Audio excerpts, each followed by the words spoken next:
अंकुशराव, मी एक सामाजिक कार्यकर्ता आहे. आत्ता आपण विठ्ठल रुक्मिणी मंदिरात आहोत आणि इथं सगळा गुटखा मावा तंबाखू खाऊन इथं थुकलं जातंय. इथले कर्मचारी थुकतात, काही येणारा भाविक थुकतोय, ही सुद्धा मंदिर समिती लक्ष देत नाही.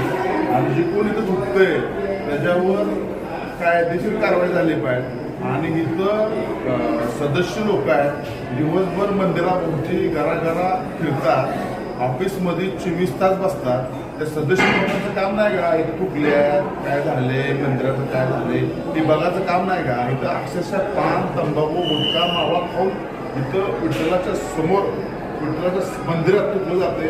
रुक्मिणी माता आहे, म्हणजे ही वारकऱ्याच्या श्रद्धेची विटंबना आहे आणि भाविकाच्या भावना दुखवणारी घटना आहे.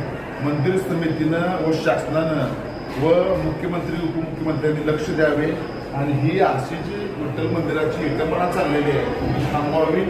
जय हिंद, जय वाल्मिकी, जय राघोजी, जय